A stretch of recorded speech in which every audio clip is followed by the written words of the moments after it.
രാജശ്രീ വെങ്കിട്ടരമണൻ 130 വാക്ക് English shorthand speed ഡിക്റ്റേഷനാണ് വായിക്കുന്നത്. സബ്സ്ക്രൈബ് ചെയ്യാത്തവരുണ്ടെങ്കിൽ പ്ലീസ് സബ്സ്ക്രൈബ് ചെയ്യണം. എല്ലാവരും ഓരോ സ്പീഡും 5-8 പ്രാവശ്യമെങ്കിലും വായിക്കണം. ഈ ചാനലിൽ ഞാൻ ധാരാളം ഫ്രേസസ് അപ്ലോഡ് ചെയ്തിട്ടുണ്ട്, അതും കൂടി പഠിക്കുക. Gentlemen, yesterday I have talked some of the factors that have caused dissatisfaction in the country and indicated by thinking on some of the lines in which we should proceed in our policy. Our introspection has to go further.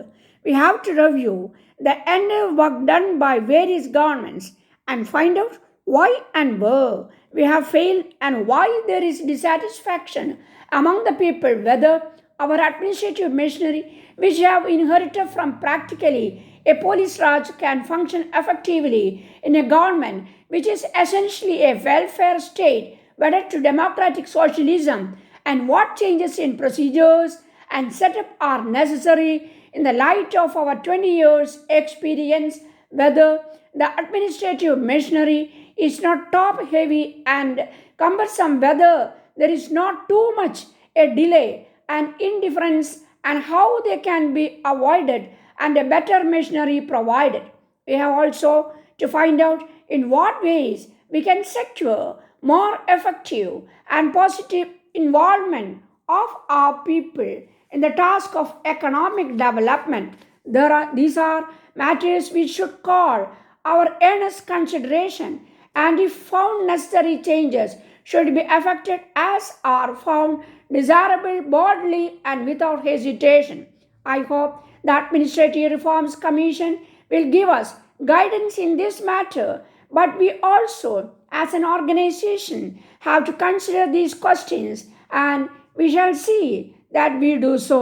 An even more important question we have to review is the extent to which we have been able to implement the resolutions we adopted democratic socialism based on democracy, dignity of individual and social justice. It takes time to bring about such a radical change in our society, but are at least taking necessary steps in that direction. Are we moving on the right lines? Have you proceeded in lessening the disparities between the rich and the poor? Have we presented the concentration of economic power or helped to arrest the growth of monopolistic tendencies in the economy? We must admit that we have not done much of any of these things. There is even now a lack of clarity about our objectives in terms of implementation and lack of any visible criteria in the direction of moving towards the eventual establishment of democratic socialistic society. This is true not only among many congressmen, but even among members of other political parties who swear by socialism.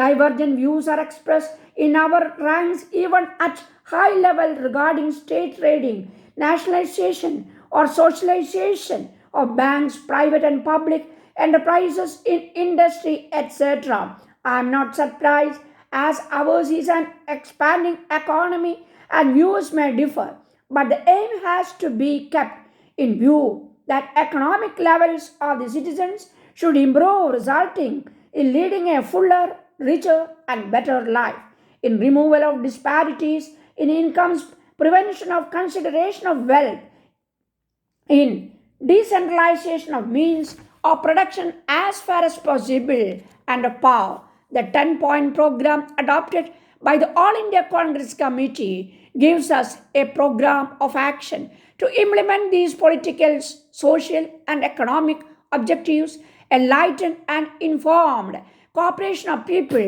is essential. It is towards this that the Congress organization has to devote itself and dedicate itself.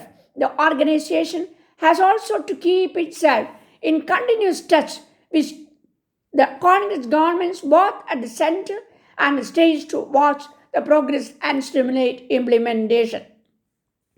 Dear Mr. Brown, I am writing to inform you that I shall be making my annual visit from 3rd May to 6th June, and I look forward to seeing you once again. I should like to discuss with you, first of all, whether you will be in a position to undertake a number of important projects on our behalf which would be carried out during 1976 and 1977.